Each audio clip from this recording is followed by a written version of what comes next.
Lieve broeders en susters, namens die kerkraad net enkele afkondigings om aan u deur te gee. Ons dink aan ons gebede aan broeder Dries Cronje wat steeds verswak, wat ongesteld is, wat in die versorgingseenheid ook is. Ons bede is dat dit met hom Dries ook sal beter gaan. Ons dra vir hom en vir Suster Ronel ook in ons gebede aan die Here op.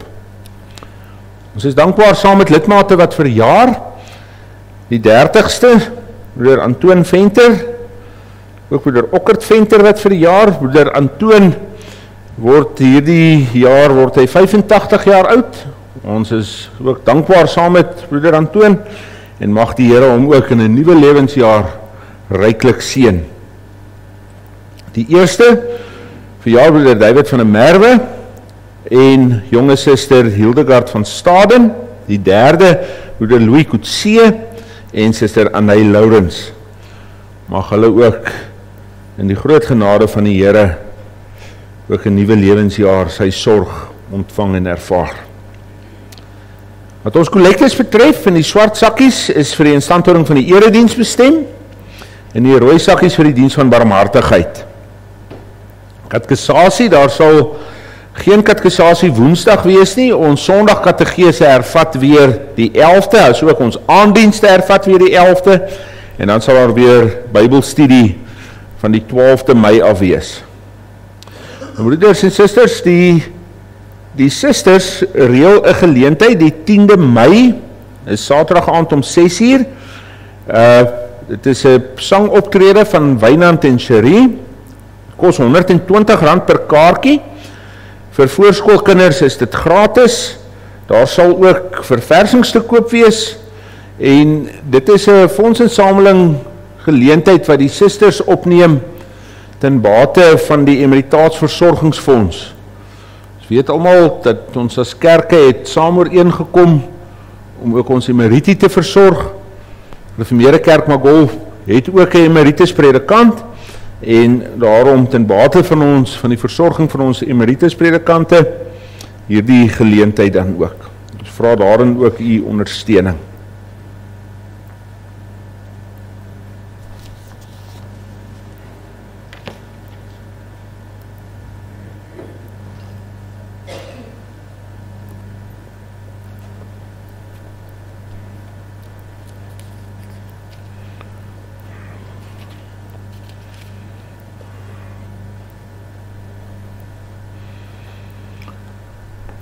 Ons hulp is in die naam van die Here wat hemel en aarde geskape het en wat trou bly tot in ewigheid. Geliefde gemeente, genade vir julle en vrede van God ons Vader en ons Here Jesus Christus deur die kragvolle werk van sy Gees in ons. Amen. Geliefdes, kom ons gaan saam sing van Psalm 149. As die Here ons so geseën het, dan kan ons natuurlik sy lof besing, dan maak ons sy naam groot. Psalm 149, ons sing daar verse 1 en 3. Ons gaan vers 2 na ons belydenis van geloof, nadat ons geloof bely het, gaan ons vers 2 sing. Maar nou vers 1 en 3 van Psalm 149. Sing tot Gods eer met lof en dank 'n nuwe lied, met nuwe klank oor al sy gunstelinge. Psalm 149, verse 1 en 3. Oh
Ons kan saam met die kerk van alle eeue ons geloof bely en elkeen sê hierdie woorde in sy hart saam. Ek glo in God die Vader, die Almagtige, die Skepper van hemel en aarde, en in Jesus Christus, sy eniggebore Seun, ons Here, wat ontvang is van die Heilige Gees, gebore uit die Maagd Maria, wat gelei het onder Pontius Pilatus, gekruisig is, gesterf het en begrawe is en neergedaal het na die hel, wat op die 3de dag opgestaan het uit die dood, opgevaar het na die hemel, en sit aan die regterhand van God, die Almagtige Vader, waarvandaan hy sal kom om die lewendes en die dooies te oordeel. Ek glo in die Heilige Gees. Ek glo in die heilige algemene Christelike kerk, die gemeenskap van die heiliges. Ek glo die vergewing van sondes, die opstanding van die liggaam en 'n ewige lewe.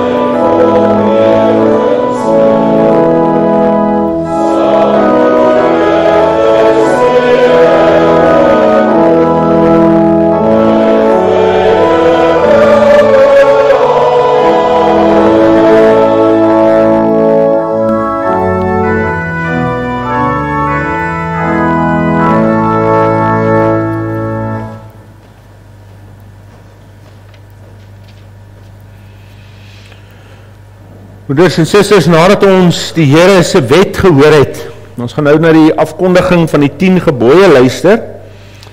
Daarna gaan ons sing van Psalm 130, verse 1 en 2. Al vers 2, as U, o Heer, die sonde na reg wou gadeslaan, wie sou een enkel stonde voor U, o Heer, bestaan? En dan die wonderlike versoeningsboodskap, maar nee, daar is vergewing altyd by U gewees. Daarom word U met bewing reg kinderlik gevrees. Ons sing Psalm 130, die eerste en die tweede verse, nadat ons na die afkondiging van die Here se wet geluister het.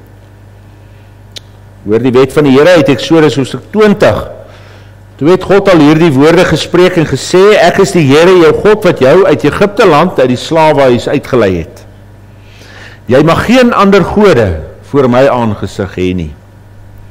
Jy mag vir jou geen gesnede beeld of enige gelykenis maak van wat bo in die hemel is, of van wat onder op die aarde is, of van wat in die waters onder die aarde is nie.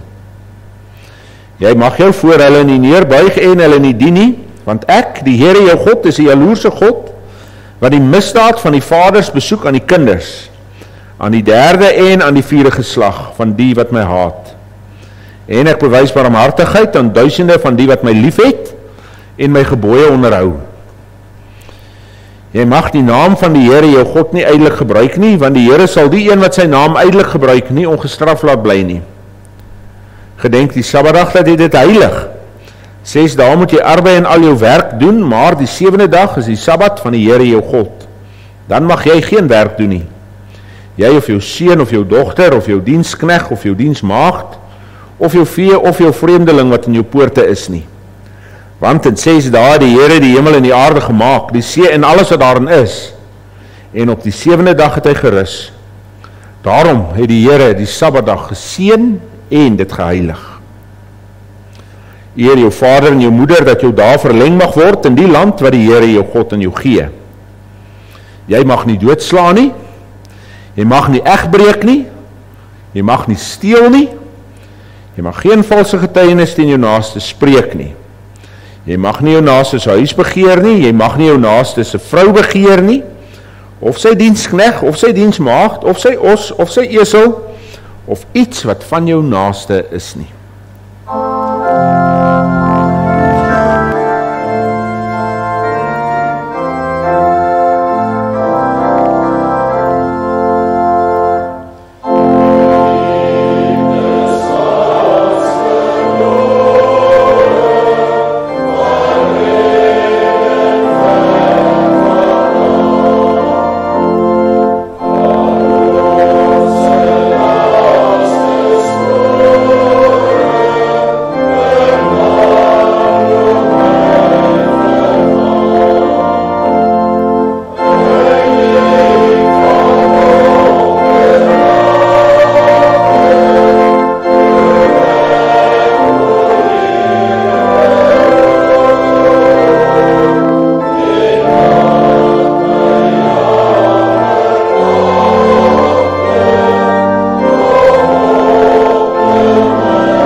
Liefdes, kom ons bid saam.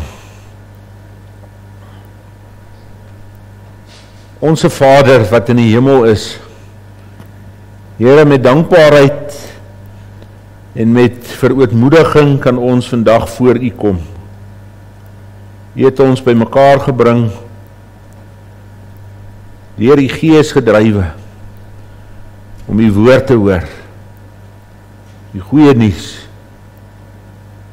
Here, die goeie nuus is so eenvoudig, selfs die kindertjies kan dit verstaan.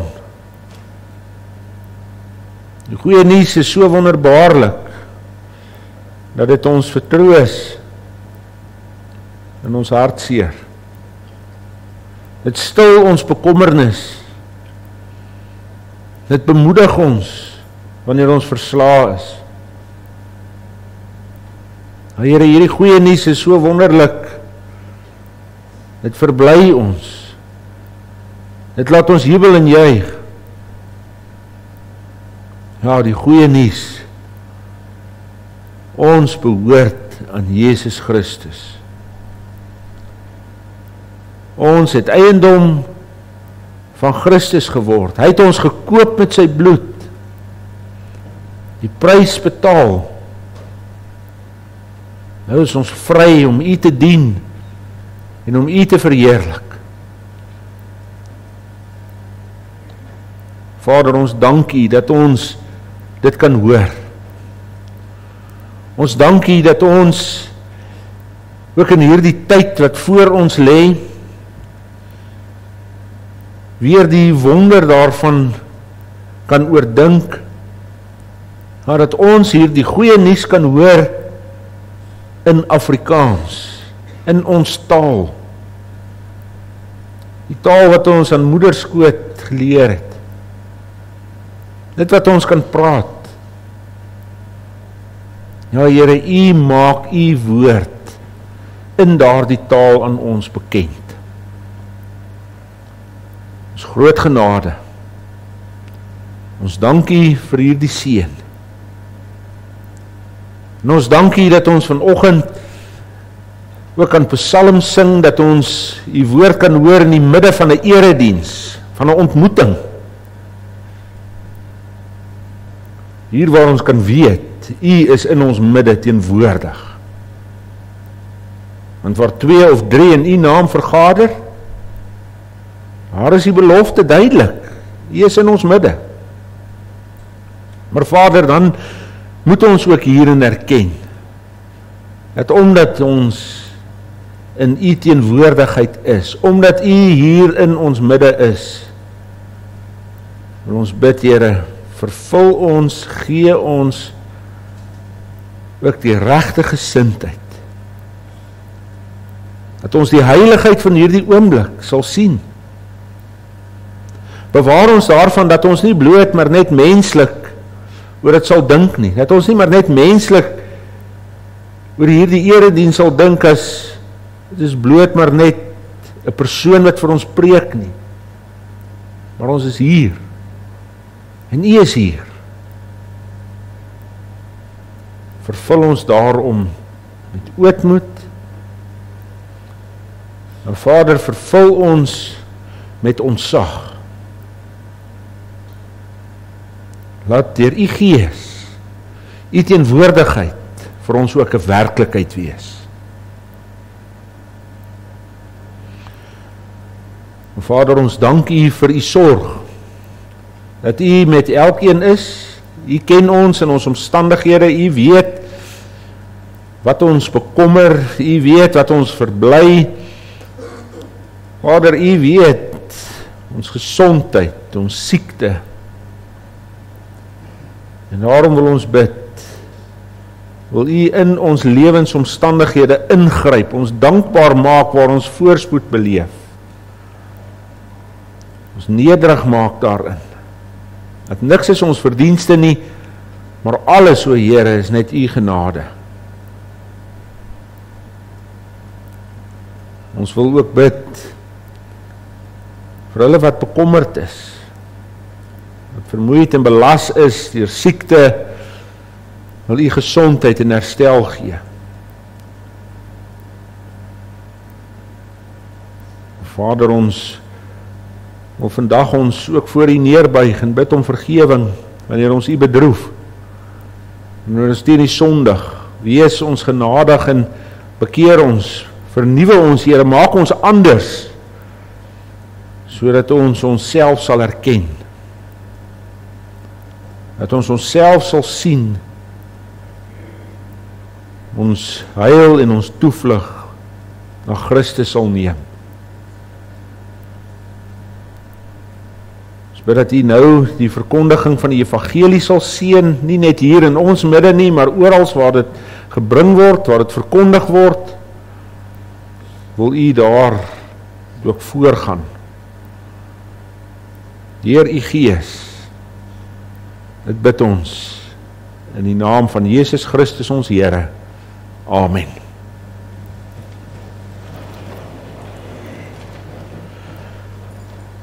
Broeders en susters, ons gaan nou saam sing van Psalm 147, sing Psalm 147 verse 1, 2 en 4. Verse 1, 2 en 4 van Psalm 147 laat voor die Heer 'n lofsang reis. Hoe goed is dit om God te prys en hoe lieflik om die lof te sing, die lof wat ons aan hom moet bring. Verse 1, 2 en 4 van Psalm 47.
Broeders en susters, ons gaan saam luister na die bediening van die Here se woord. Die evangelie hoor ons in die brief van Paulus aan die Filippense. Ons lees uit Filippense 2 uit.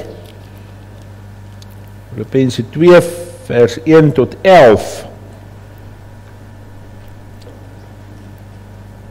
Ons lees Filippense 2. As daar enige troos in Christus is, as daar enige vertroosting van die liefde is, as daar enige gemeenskap van die Gees, as daar enige tederheid en ontferming is, maak dan my blydskap volkome deur eensgesind te wees en dieselfde liefde te hê, een van siel, een van sin. Moenie iets doen uit selfsug of uit ydelle eer nie, maar in nederigheid moet die een die ander hoër ag as homself. Julle moenie elkeen na sy eie belange omsien nie, maar elkeen ook na die ander sin. Want hierdie gesindheid moet in julle wees, wat ook in Christus Jesus was.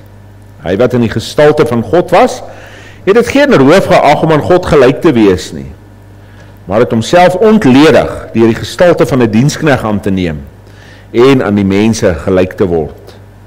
En in gedaante gevind as 'n mens het hy homself verneder deur gehoorsaam te word tot die dood toe, ja, die dood van die kruis. En daarom het God hom ook uitermate verhoog en hom 'n naam gegee wat bo elke naam is, sodat in die naam van Jesus sou buig elke knie van die wat in die hemel en wat op die aarde en die wat onder die aarde is, en elke tong sou bely dat Jesus Christus die Here is, tot heerlikheid van God die Vader. Ons lees tot sover. Broeders en susters, in ons fokusgedeelte wil ons na hierdie gedeelte kyk uit die oogmerk van vers 5, want hierdie gesindheid moet in julle wees, wat ook in Christus Jesus was.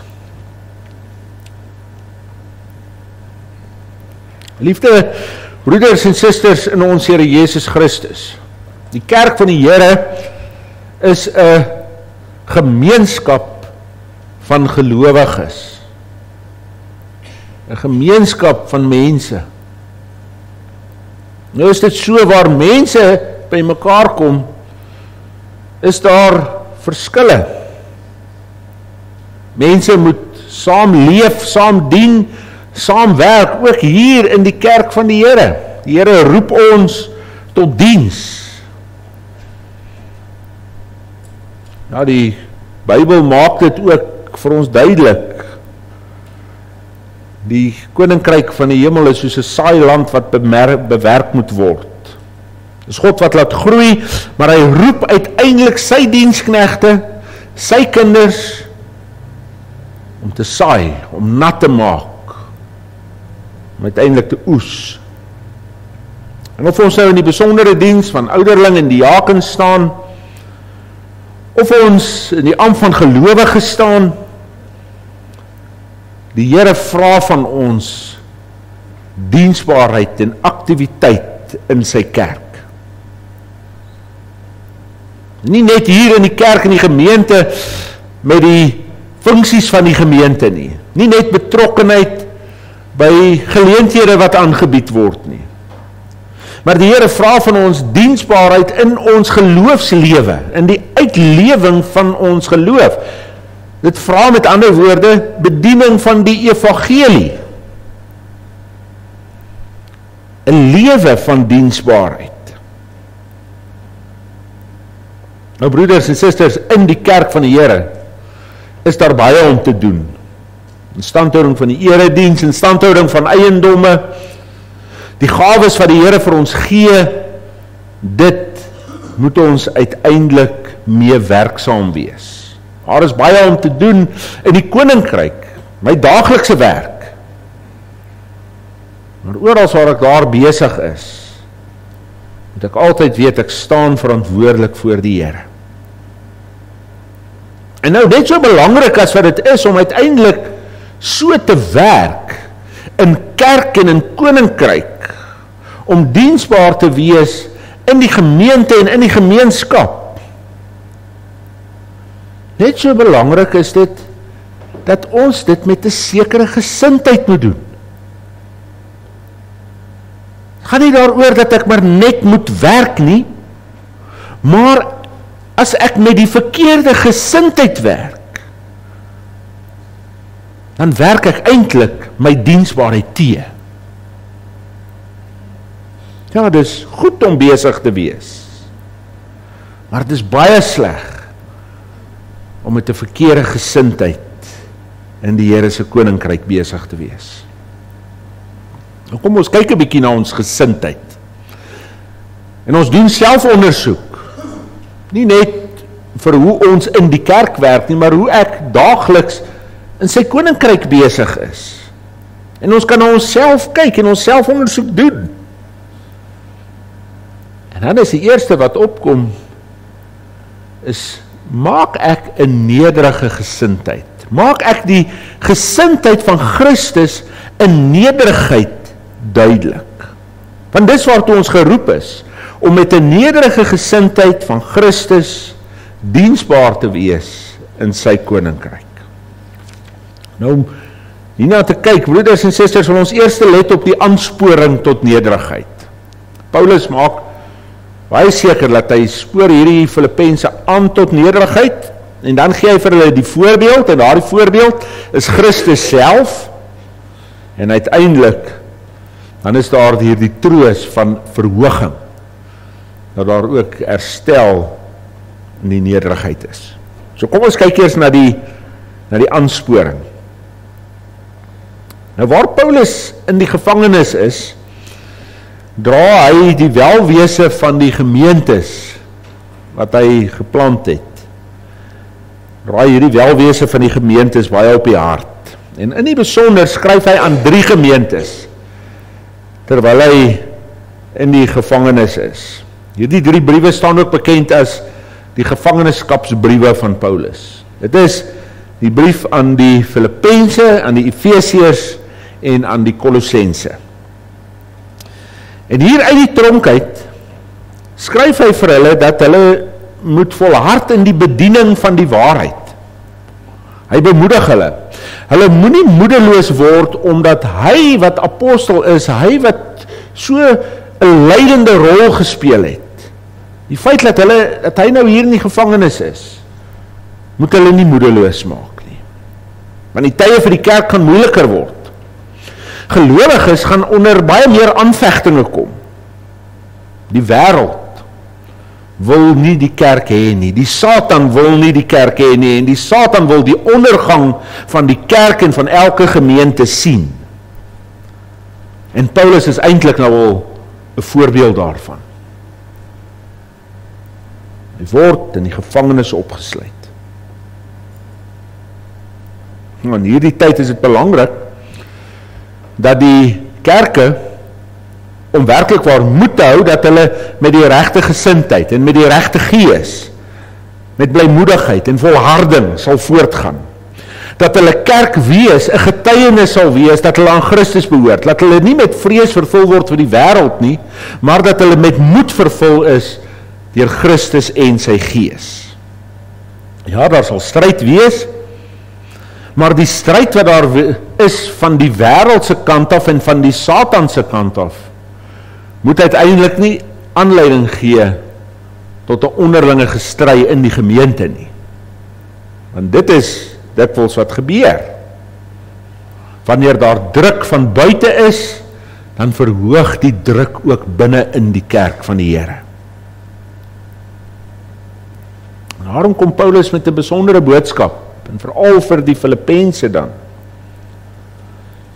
Deur die troos wat Christus gegee het, en deur die troos wat Christus is, kan die gemeente met liefde en eensgesindheid onder mekaar leef.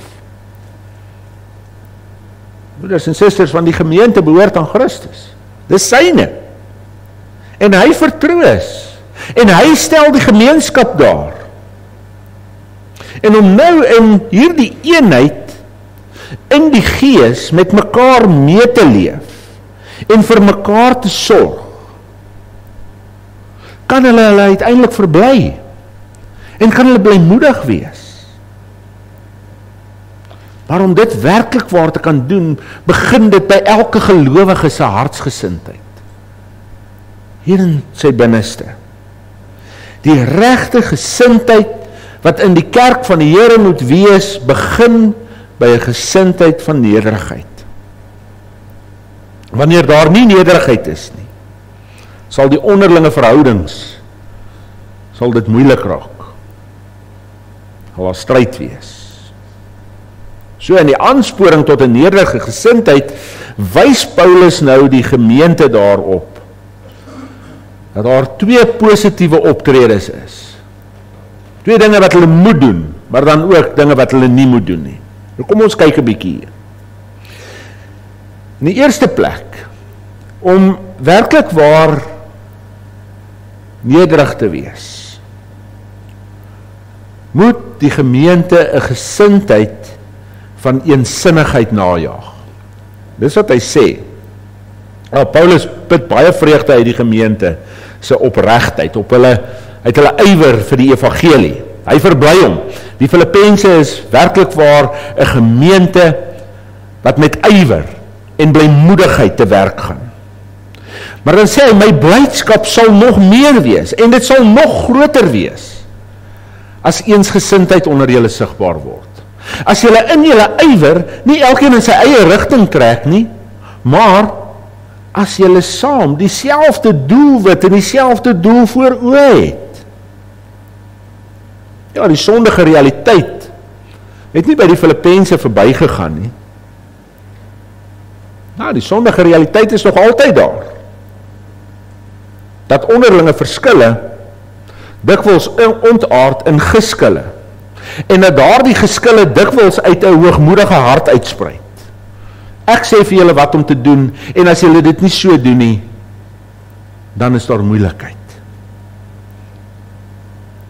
Ja, daar ontstaan 'n verskil van mening.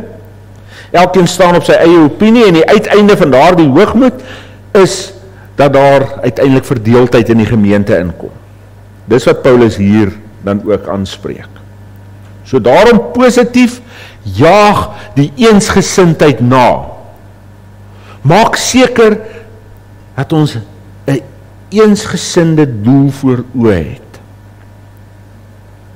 Die tweede positiewe aansporing wat Paulus ook vir die gemeente gee, is dat dieselfde liefde meer en meer onder hulle moet sigbaar word.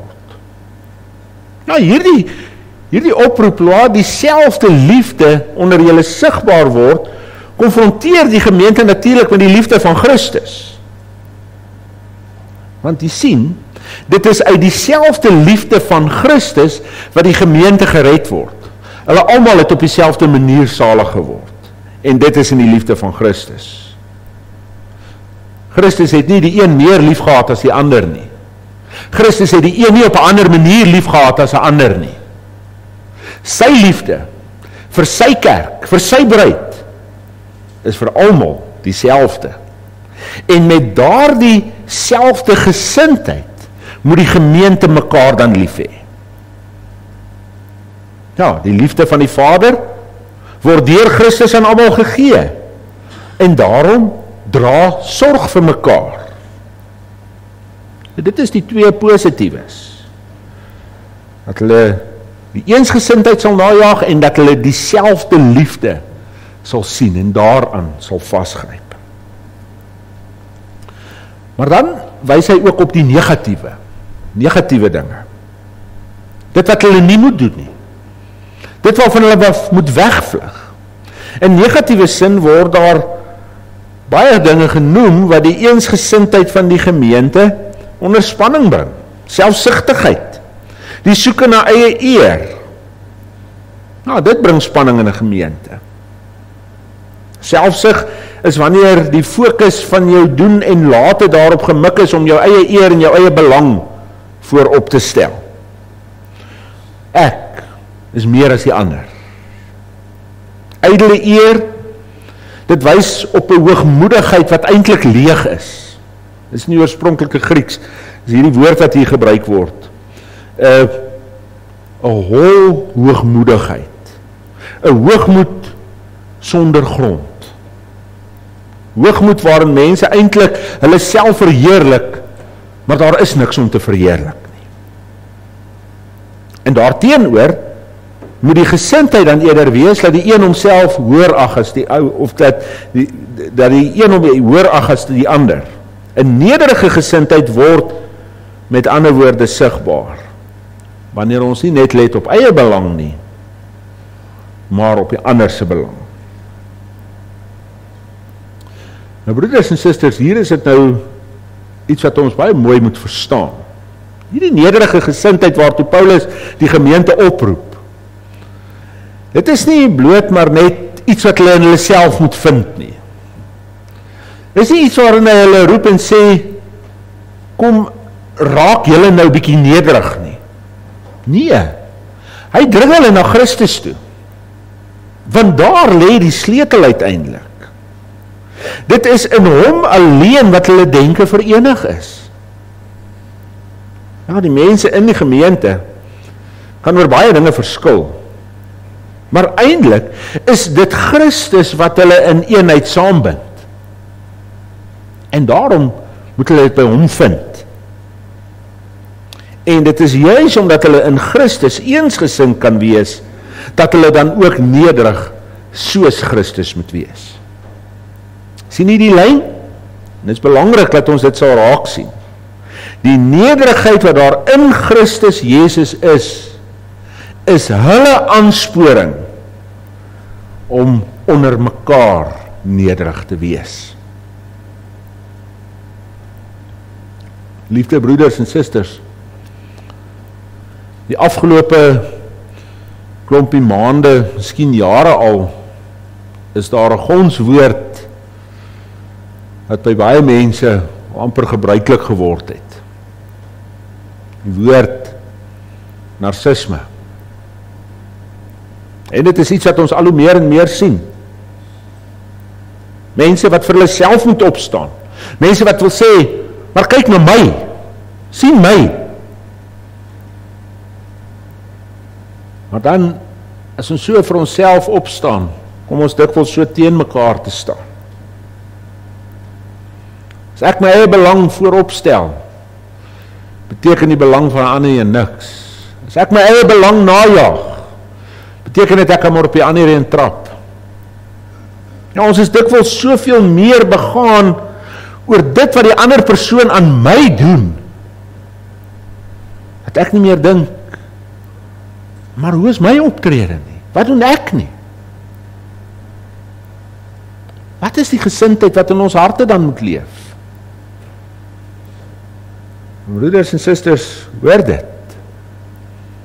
Dit is die kwaal van ons tyd. Is hierdie selfgerigte selfverheffing. En dan vra die Here van ons, dan eis die Here dit van ons. En hy spoor ons aan in sy woord om nederig te wees. Maar hoe? Hoe nederig? Hierdie aansporing van Paulus staan nie op mensegronde nie, op mensegevoelens nie. Maar hy anker dit in Jesus Christus. Christus is uiteindelik die rede, omdat hy nederig is, moet julle nederig wees, maar hy is ook die voorbeeld. Julle moet so nederig wees. En dis wat hy uitwys. En hy wys nie na die groot figure uit die Ou Testament nie, maar na Christus self. Nou, om hierdie nederigheid van ons Here Jesus te wys, haal Paulus uit 'n lied uit, wat in daardie tyd gesing was. Ons kan sê, dit is die lied van Christus se menswording. En hierdie lied begin deur te wys na Christus wat in die gestalte van God was, en dat hy God self is. En hy was nie net soos God nie. Hy het ook nie net goddelike eienskappe gehad nie, maar hy is deel van die goddelike drie-eenheid. Hy het die volle natuur van God gehad. Maar hy het homself ontledig. En broeders en susters, nou is dit belangrik dat ons hier moet weet, dat hierdie feit dat hy die goddelike natuur bevat het, of dat hy in die volle natuur van God was, het gebruik hier, dat hy as God voortbestaan. En selfs al het hy mens geword, al het hy die diensknegtgestalte aangeneem, het hy nie sy godheid neergelê nie, afgelê nie. Het is belangrik dat ons dit sal weet. Maar tog het hy as God die gestalte van 'n diensknegt aangeneem. En nou moet ons hier verstaan, baie mooi broeders en susters, dit is in die midde van sy goddelike natuur. Hy het dit nie op sy geplaas nie. En die bedoeling is dan baie duidelik, dat selfs hy wat God is, het 'n diensknegt geword. Hy het sy goddelike regte en voorregte, het hy ter wille van ons vir 'n tyd afgelê, nie daarop aanspraak gemaak nie. Sy alomteenwoordigheid is ingeperk in sy menslike natuur. Sy heerlikheid as seun van God is neergelê, want hy word 'n slaaf. Hy word 'n diensknegt. En dan is dit hier waar die sleutel vir ons lê. Ons Here Jesus, wat kan aanspraak maak op legioene van engele om in sy diens te staan, word self die diensknegt. Dit was een van die maniere hoe die Satan hom ook versoek het. Spring hier van hierdie toring in Siloam af. Spring hier af. En die Here sal engele stuur om te keer dat die voet nie teen 'n klip stamp nie. Dit is die duiwelse versoeking. En dit is so. Vader sal dit stuur. Christus kan aanspraak maak op al daardie engele om hom te dien. Maar hy word die diensknegt. Nou, en dan is dit belangrik, as Paulus hier skryf, dat Christus het die gestalte van 'n diensknegt aangeneem, dat ons dit baie mooi sal verstaan, hoe 'n diensknegt was hy. Bedoeling is nie 'n werker nie. Die bedoeling is werklik waar 'n slaaf. Een wat in die samelewing verag is, wat niks is nie, wat geen reg het nie, wat geen aansien geniet nie. En uiteindelik word dit ook duidelik in sy kruisdood. Want onder die Romeine was dit uiteindelik die slaaf wat oortree, wat opstandig word en die gesag oor hom wat gekruisig moet word. Nou broeders en susters, Christus is dis vir ons hierdie volmaakte voorbeeld. Volmaakte voorbeeld van 'n nederige gesindheid wat onder gelowiges in die kerk van die Here moet sigbaar word. Nou moet ons erken, maar ons kan nie by daardie voorbeeld van ons Here Jesus kom nie. So wat vra ons Here dan van ons? Ons kan nie die volmaakte voorbeeld van nederigheid wees nie.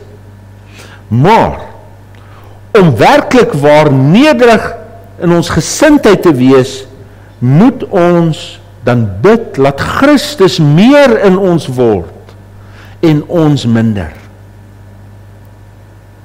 En dis die gesindheid. Ja, die gesindheid van ons Here is juist dit. Christus hou nie vas aan sy eer en sy hemelse heerlikheid nie. Hy is in 'n stal gebore.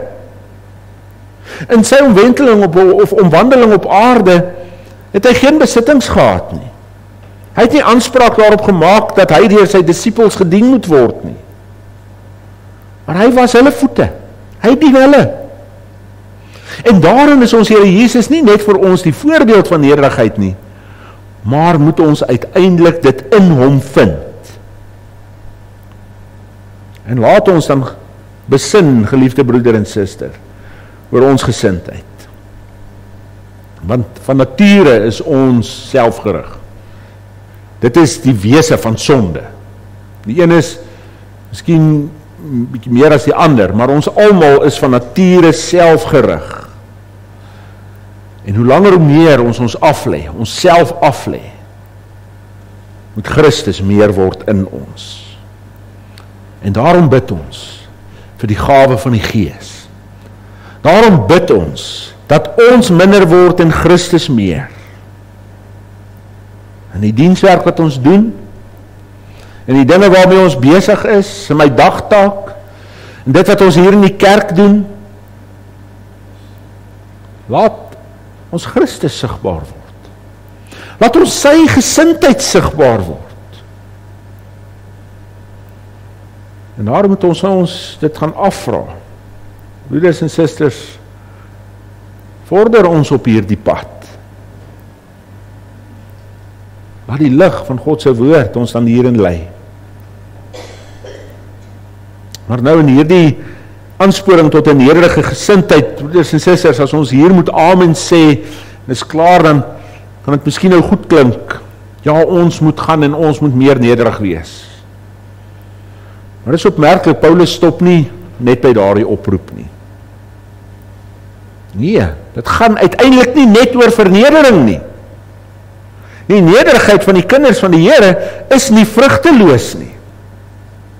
Die bedoeling is nie dat ek maar net sagmoedig, nederig myself moet neerlê sonder dat daar enige hoop, enige iets is om na vooruit te sien nie. Want jy sien, na die vernedering kom daar ook weer verhoging. En dit is baie belangrik dat ons dit sal raak sien. En wat se verhoging gaan dit hier oor? Die feit dat Christus verhoog word, skryf Paulus, dit wys uiteindelik op sy oorwinning oor die dood en die herstel van sy heerskappy en sy opstanding in hemelvaart. Jy sien daardie vernedering aan die kruis, die vernedering in Golgotha uiteindelik tot in die graf, dit is nie die einde van Christus heilswerk nie, maar dit gaan deur in sy opstanding in hemelvaart uiteindelik. En die vernedering van Christus, broeders en susters, dit moes eers gebeur voordat hy verheerlik word. En nou is dit, hy het dit inderdaad nie roof geag om aan die mense gelyk te word nie, maar is dit nie wonderlik nie, hy het nie mens gebly nie. Sy goddelike heerlikheid is weer herstel. En in al die na-opstanding verskynings van ons Here Jesus aan sy disippels, maar uiteindelik ook aan Johannes die Doper in Openbaring, toe Paulus in Handelinge 9 ook met die opgestane Christus gekonfronteer is, sien hulle Christus in sy heerlikheid, in sy koningskap, in sy verhoging. En broeders en susters, dit is deur die herstel van Christus dat ons ook uiteindelik in sy heerlikheid herstel sal word. So om onsself nou te verneder, om nou 'n nederige gesindheid aan te neem in hierdie tyd. Dis maar 'n klein bietjie in vergelyking met daardie verhoging in sy heerlikheid wat ons ontvang. Die versoening wat hy deur sy vernedering bewerk het vir ons 'n herskepping gebring, dat ons ook weer met sy heerlikheid bekleed sal word. Dis genade. En nou is die vraag natuurlik, wanneer gebeur dit? Want jy sien, het is vir ons dikwels so moeilik om hierdie nederige gesindheid te handhaaf. En die feit is, dit gebeur by sy wederkoms. Nou, dit is die skat wat vir ons weggelê is in die hemel. En intussen, terwyl ons hier op aarde is, laat hierdie gesindheid van Christus sigbaar word, terwyl ons met hoop en verwagting uitsien op die dat hy uiteindelik sy heerlikheid in ons volmaak. Ons Here Jesus leer dit self vir sy disippels. Die wat eerste wil wees, sal laaste wees. En die wat laaste wil wees, sal eerste wees. Hulle wat die voorste sitplekke by die feesmaal wil inneem, moet waak dat hulle nie gevra sal word om hulle agter te gaan sit nie. Dink maar aan die gelykenis van die ryk man en Lazarus, geliefdes. Baie mense dink partykeer, joh, dis daarom 'n teken van swakheid as ek nederig is. Ek moet my man kan staan, ek moet op my reg kan staan. Sommige wil so graag gesien wees. Dinge moet op my manier gedoen wees. Nee. As ons deel uit aan Christus se lyding, deel uit aan sy vernedering, net so seker sal ons deel hê aan sy verhoging. Daarom, geliefde broeders en susters, elke dag moet ons werk. Elke dag moet ons besig wees. In die kerk, in die gemeenskap. Maar by alles wat ons doen, onthou dit. Laat die gesindheid van Christus in julle sigbaar word. Wees nederig. soos hy nederig was. Hy wat dit geen roof geag het, om sy godheid neer te lê, en die gestalte van 'n diensknegt aan te neem nie. En daardie nederigheid, broeders en susters, laat dit uiteindelik oorspoel en uitsigbaar word in 'n eensgesindheid onder mekaar. Laat ons onsself aflê. Nie diensknegte van onsself wees nie, maar diensknegte van God. Want hy sien ons aan en hy sal ons verhoog op sy tyd en sy raad. Amen. Kom ons dank saam.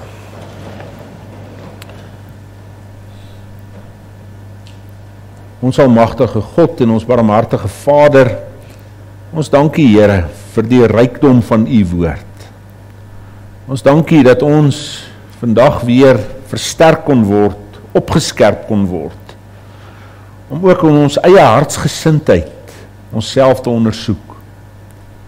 Maar Here, dat ons juis in daardie ondersoek ons na Christus ons toevlug kan neem.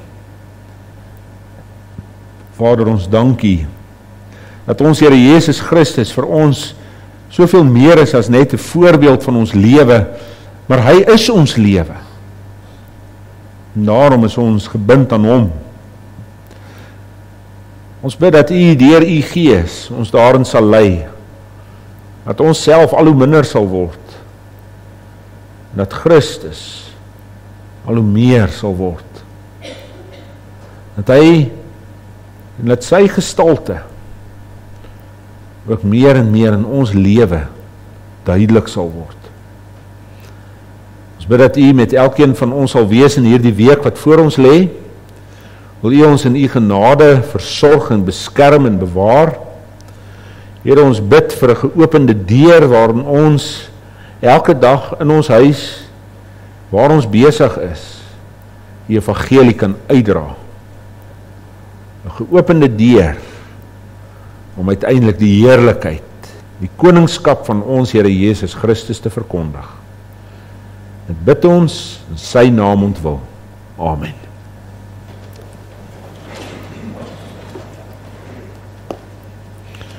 Broeders en susters, ons gaan van skrifruiming 8 sing. Ons sing skrifruiming 8, daarvan verse 1 en ook vers 2, verse 1 en 2 van skrifruiming 8. Aan U, o Lam van God, 'n nuwe lofgesang, want U is waardig om die wonderboek te ontvang en oop te breek, die boek van toekoms en verlede, en van wat word geskrif in Gods verborgenhede. U is waardig, U alleen, omdat die werk volbrag is. Nou, die volbrag beteken dit is volbring, dit is afgehandel, gedoen, toe U as offer vir ons sonde skuld geslag is. Skrifruiming 8, ons sing die eerste en die tweede verse.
Liefde gemeente, verhef je harte tot God en ontvang die Here se seën ook vir hierdie week. Die genade van ons Here Jesus Christus, die liefde van God en die gemeenskap van die Heilige Gees sal met u elkeen wees en bly. Amen.